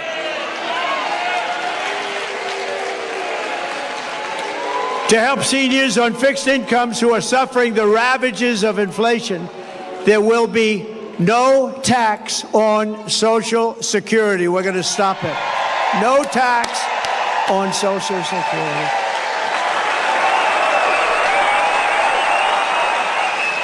This cruel double taxation of Social Security benefits, and this has been talked about for a long time. She'll probably announce this on Friday, too. Oh, look, they have a spy in the audience right over there. He's spying. Let's see, Kamala, I think we should do no tax on Social Security. But it only came into existence in 1984, and at that time it only affected a very small number of recipients. But now, nearly half of all seniors are forced to pay income tax on Social Security, and thanks to inflation under Harris, she is horrible. This tax hits more seniors every year, more and more, and they can't make it. They're not making it. They're failing. You know, the people that did it right, they saved, they worked, they saved and saved. Those are the people that were hurt most by this kind of thinking and this economy. With your vote, I will end this injustice, and I will always protect Social Security and Medicare for our great seniors, just as I did for 4 incredible years. There was never any talk about doing anything. By contrast, Kamala Harris has a 3-step plan to destroy Medicare and to destroy Social Security. First, she has thrown open our borders. You know what that's going to do. They're all signing up. Oh, congratulations. They'll be all signing up right next to you. But she's opened up our borders. Think of it. Again, I believe it's 20 million people, but I think it's probably much more with the gotaways. And you know what a gotaway is, right? Remember, I had remain in Mexico policy. You think that was easy to get from Mexico? What I had to do to them. And I had remain in Mexico. They ended it immediately. They thought it was unfair to Mexico. Can you believe that? Mexico's it's like a railroad track coming into our country. They thought it was unfair. It's not unfair. But Mexico agreed to it, remain in Mexico, and they ended it very early. They ended it almost immediately. Second, she's flooding our country with millions and millions of low-wage migrants and giving them welfare, free health care, food stamps, public benefits. And third, she's giving them what our military vets don't get. They're sleeping on a street in freezing or very hot weather. And illegal immigrants that came in so illegally and don't speak a word of English are living in some of the most luxurious hotels in the world. It's incredible. You see that. You've been seeing the stories. They're living in hotels. They're taking, right, front row Joes. They're taking some of the best hotels because the government pays more than they can get from wealthy customers. So they say, well, I don't know about this. I think we'll take the illegal immigrant. We're going to get more money from the U.S. government than some rich guy coming in from Argentina. And third, she wants to make them all citizens, dumping them into Medicare and Social Security until those programs buckle and collapse. And that's what's going to happen. Under them, Social Security, Medicare, and other programs will collapse. No country can sustain what's happening right now. The millions of illegal aliens pouring into our country under border czar Harris are coming from all sorts of places, from countries unknown, literally from countries unknown. And they, as I said, they're coming in from prisons and from mental institutions, and they're coming in as terrorists. We have more terrorists living in our country right now, and nothing good is going to happen from this. And now it's getting more and more violent. Just pick up the newspapers, turn on your television. people stabbed, a woman yesterday raped in New York, raped viciously. And when they said she was raped, you know what she said? They weren't trying to rape me, they were trying to kill me. They were trying to kill her. And he was a gentleman from a certain country I won't mention, happened to be in South America. But it's not South America. It's all over the world that they're coming in. It's not South America. They're coming from all over the world. Just this week in Coney Island, Kamala had two, think of this one, migrants. They came in, the Kamala, we call them the Kamala migrants, and they were arrested for rape of a 46-year-old woman. And it was a rough situation. There were 4 or 5 other situations over the last couple of days. Rape and murder, rape and beating, rape and something else, and sometimes just immediate killing. These people are brutal. These are people that came out of the toughest jails anywhere in the world from all over the world. And we can't take them. No country can sustain it. No country.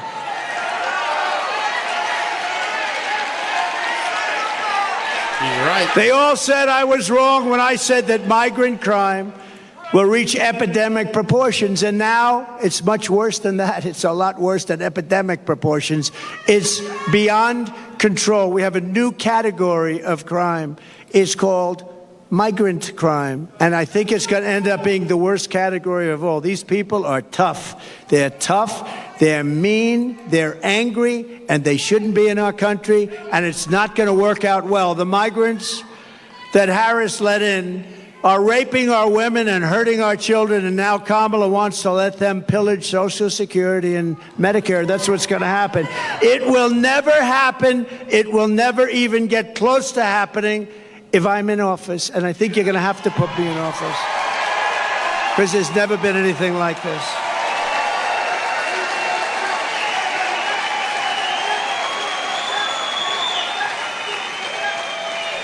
If Kamala wins, you will have mass amnesty and citizenship for all of the Biden-Harris illegals that poured into our country. If I win, you will have the largest deportation operation in American history, starting at noon on Inauguration Day 2025.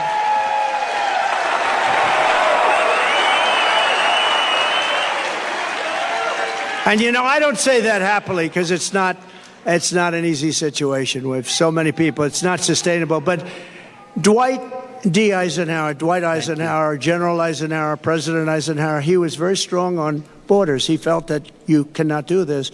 The largest deportation operation we ever had was under Dwight Eisenhower, president.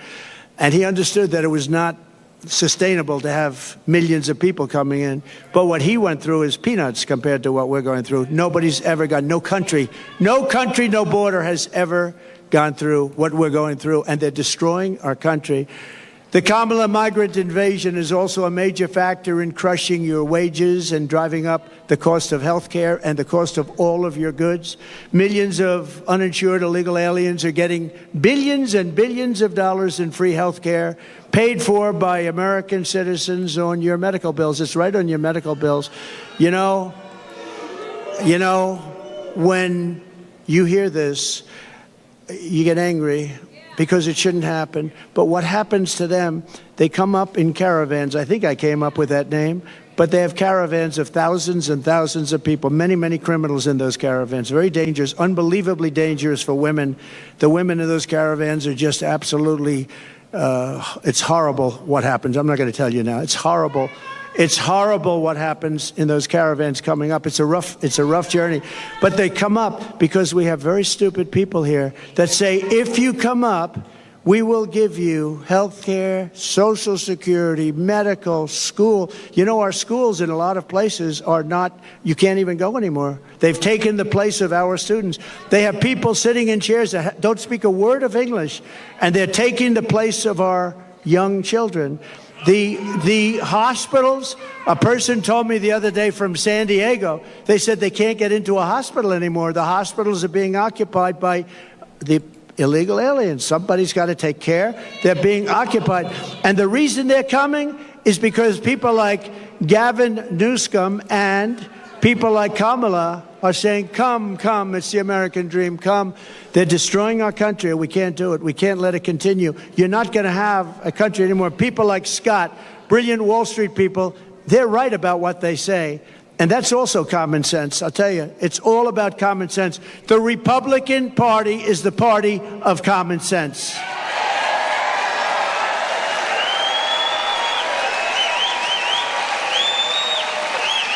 Kamala Harris wants to eliminate private health insurance. Does anybody have private health insurance here? A lot of people, yeah. A lot of people, they want it. That's what they want. They want to have the... Now, if you want to have other, you have other. But they want to take it and they want to turn it off. It doesn't cost our country anything. They want to turn it off. This is what people, they work hard. They make enough money. They want to have a private plan. It's a more luxurious plan. That's okay.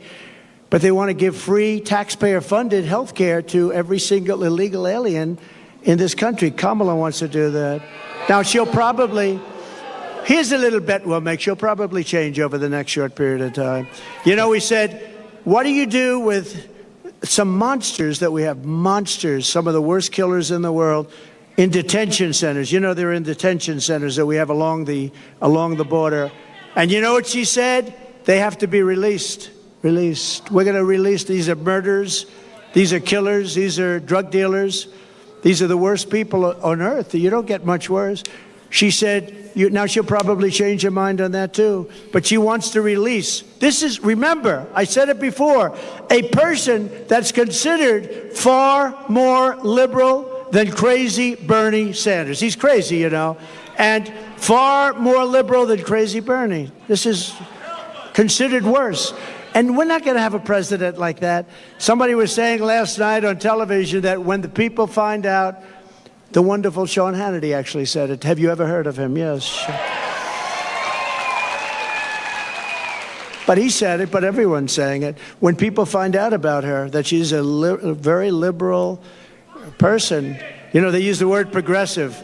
They use the word, they don't use liberal anymore. They use progressive because it sounds so nice, progressive. What is progressive? That means forward thinking. It's not, it's the opposite.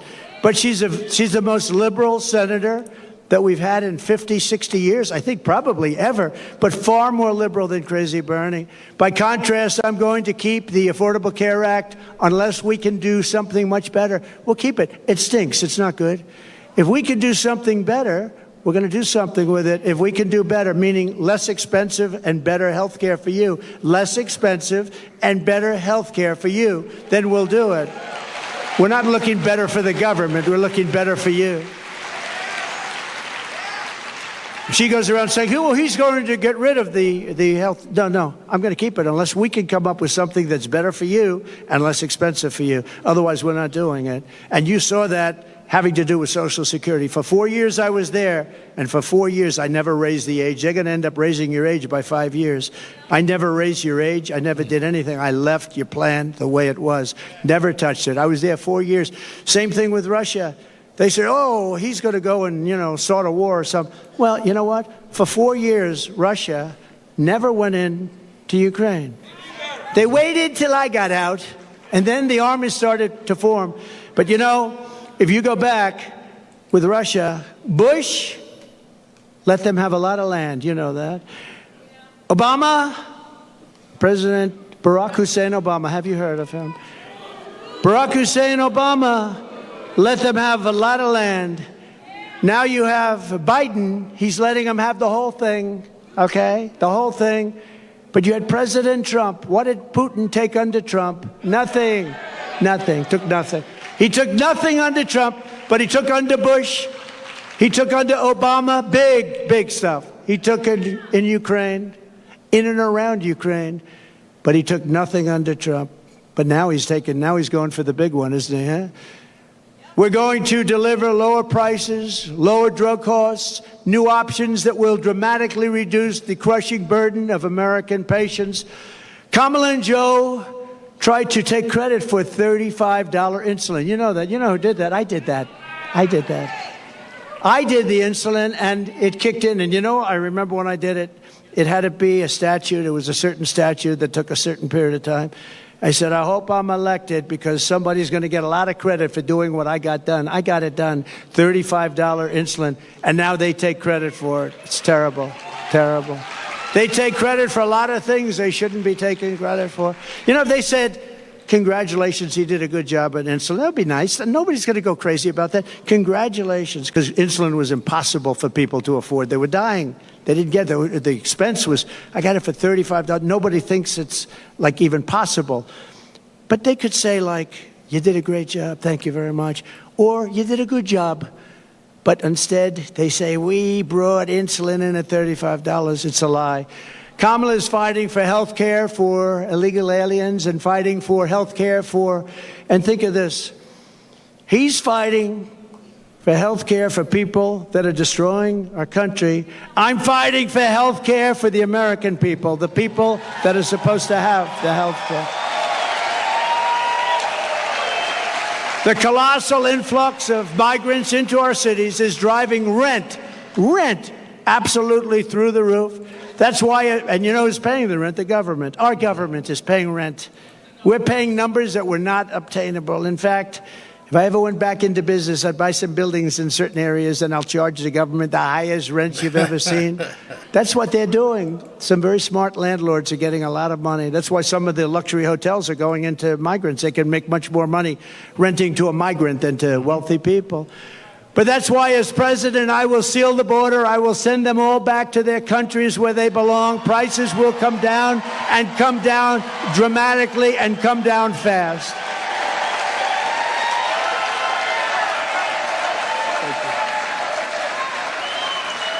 To further address the housing affordability crisis, we will work with states like Nevada, a great state. We're leading big in the poll there, by the way. Thank you very much. Good governor. To open up large tracts of federal land for housing constructions, and similar to opportunity zones that I did with Senator Tim Scott, a great guy from South Carolina, senator from South Carolina. Came in, he said, I have this idea. He's had it for a long time, but he could never get a president to execute it. I did. And opportunity zones, one of the greatest things that we've done in terms of economic development. I give Tim Scott a lot of credit for that too.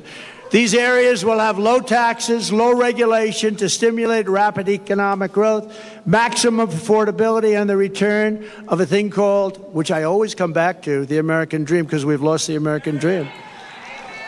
We will bring back our supply chains. You know, supply chains were basically not even talked. It was automatic.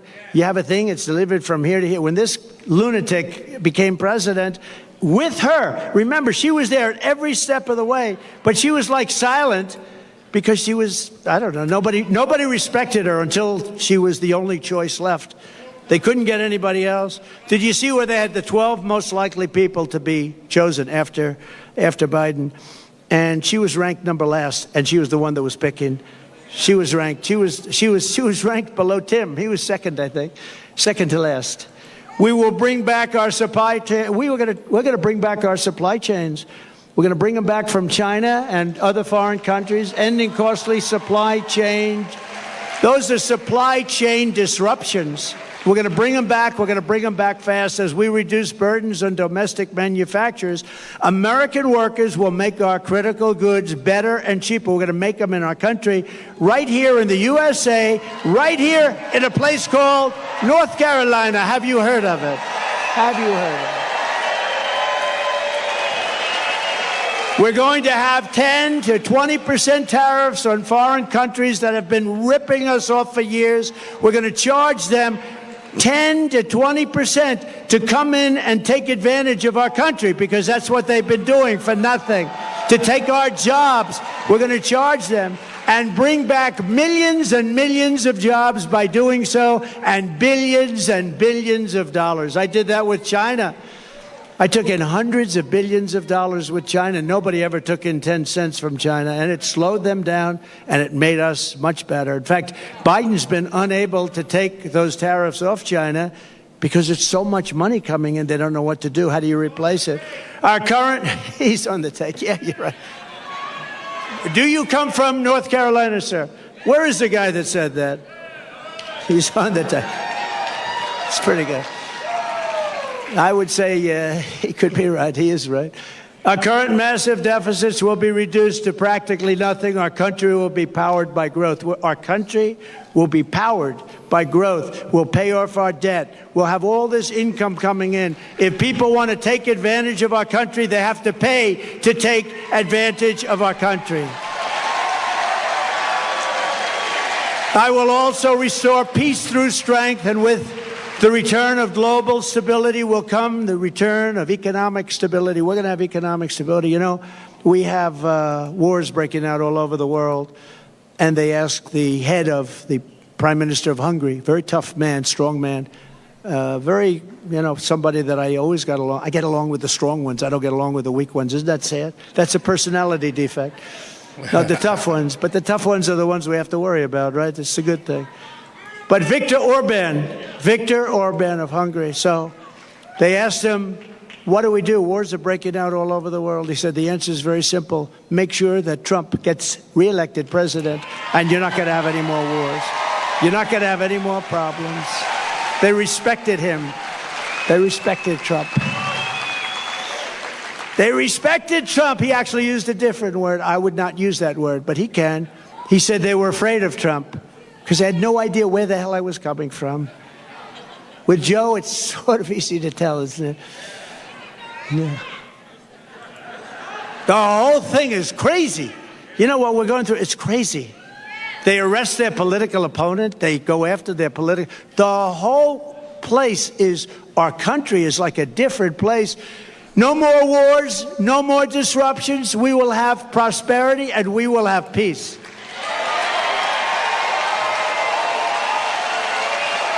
And this is how we will end the era of inflation, mayhem, and misery under Kamala and Crooked Joe, and unleash economic abundance for Americans of every race, religion, color, and creed.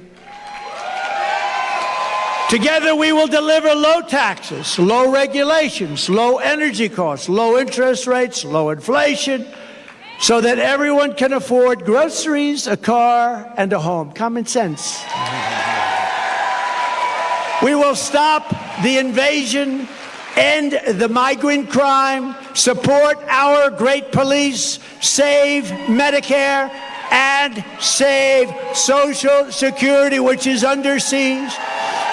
We will strengthen our military, build a missile defense shield, keep critical race theory and transgender insanity the hell out of our schools, and keep men out of women's sports.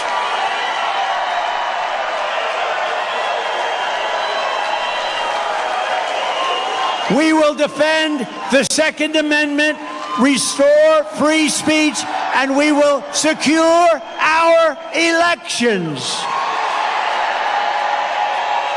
Everyone will prosper, every family will thrive, and every day will be filled with opportunity, hope, and joy. But for that to happen, we must never let Kamala Harris get anywhere near the White House, and we must defeat her country-destroying liberal agenda. She destroyed San Francisco. She's not going to destroy our country. So get your friends, get your family, register, volunteer, and get the hell out and vote. You got to vote.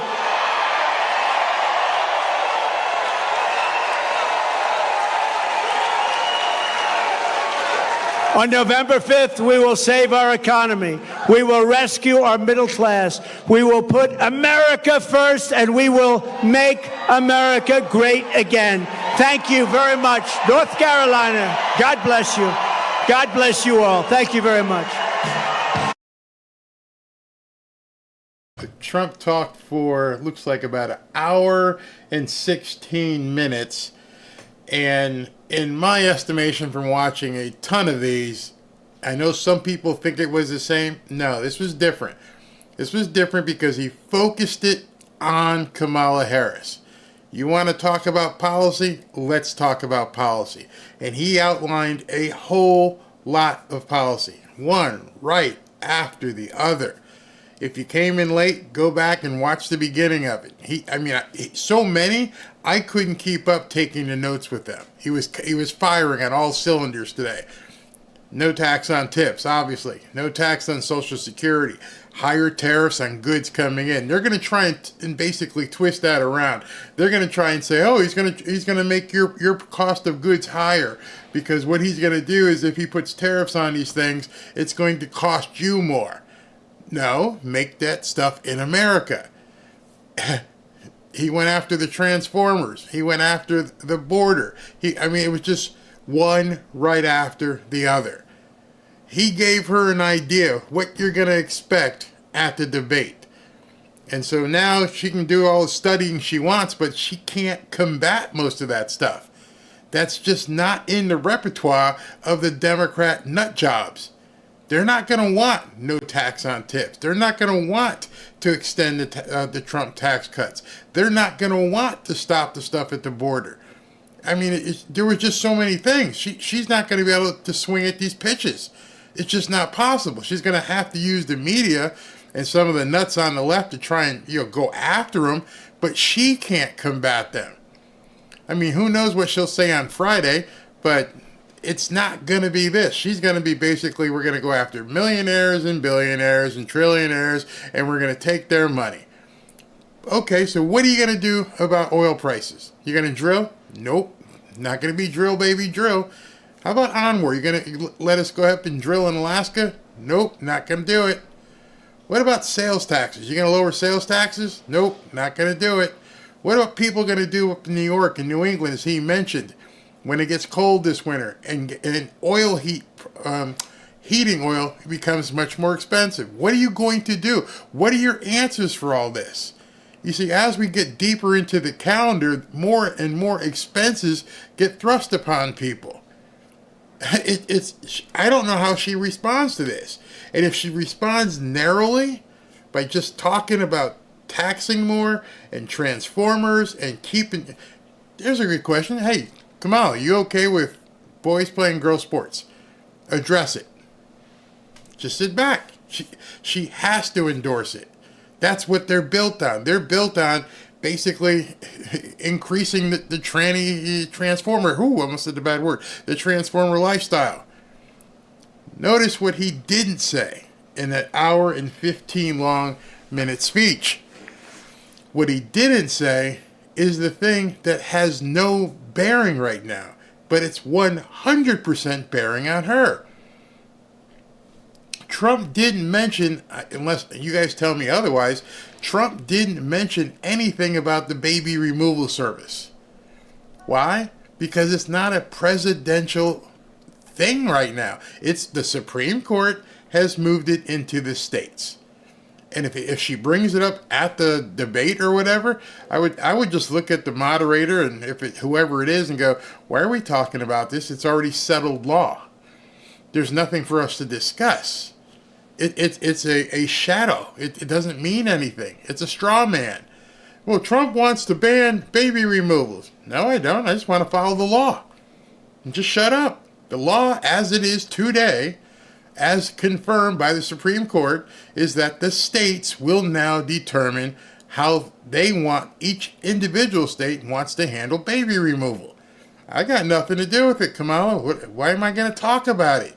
It's not even on my agenda. It's not here. It's gone. It's everything she wants to talk about basically doesn't exist. If she wants to talk about baby removal, it's a moot point. It's over. Each state can do what they want. Number two, if you want to talk about, the Transformers and puberty blockers and all that stuff, well, that's a losing argument. You're not going to win that argument. You're going to have to defend that. You're going to have to defend releasing people from detention centers. You're going to have to defend letting people come en masse to the border. You're going to have to defend not wanting to increase our oil capacity. How are you going to defend it?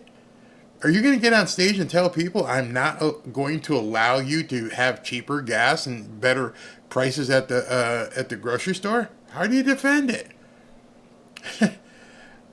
Don't bring up Project 2025 again. I would look at George Stephanopoulos or whoever's the moderator, and I would say, George, we've already had this discussion.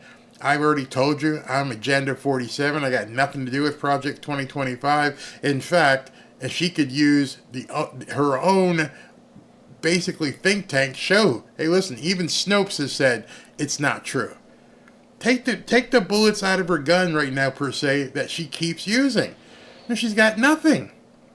That's why even today, her chairman or whatever he was, the campaign manager, went out and what did he say? What was the first thing he said on CNN this morning? Or was it MSNBC? Oh, Trump and his Project 2025 agenda doesn't exist. See, she's going to expose herself relatively soon because you can't keep saying these things. You can't keep saying that Trump wants to ban baby removal because I just shrug and go, hey, Jake or whoever, I don't know what she's talking about. Supreme Court already settled it. It's not even on any of the things I'm talking about. It's over. Done. It's already settled law. You want to change the law? Go ahead and tell me, you want to basically get in there, get more people in the House and Senate, and then do something with the Supreme Court. Because other than that, it's over. There's nothing to discuss. All the women, liberal nut women that are running around talking about baby removal, do they not understand that it's over? There's nothing there. So when she starts talking about all these different things, Kamala, you're fighting ghosts. People want to know, what are you going to do? And why? And when you say the answer, well, why haven't you done it? Don't talk to me about some partisan border security thing that was all this other stuff was in. I would say that if I was Trump. Well, you didn't want to do the bipartisan border bill. And I would look at her and go, I'm not in office. I got nothing to do with your bipartisan border bill. If you could get it through Congress and through the Senate, you'd already have it. Don't look at me. Don't put your errors on me. You couldn't get it through. Well, you told people you didn't like it. Yeah, there's probably like 100 million Americans who don't like it. But it's not us that are putting it through. You need to put it through Congress. See what you can do. I, from the outside looking in, don't know how she stands toe-to-toe with him other than trying to throw barbs at him. You're a criminal. You're a racist. You're a rapist. You're blah, blah, blah, blah, blah, blah, blah. Just try to take personal attacks. And that's why they do it now, is because there's nothing there. If she could do some of the stuff she's talking about doing, why have you done it? Because he can go back and go, I did it. When I was in office, I did get gassed down. And that's what he did at the early part of his speech. He was like, I did this, I did this, I did this. They came in, they changed it. Well, why'd you change it if it was working? Remember, first day in office, we're going to do this. We're going to basically stop the drilling. We're going to stop the wall. We're going to stop all these different things. And you just changed and fixed what wasn't broken. That was really stupid of you. And now you got to answer for it somehow.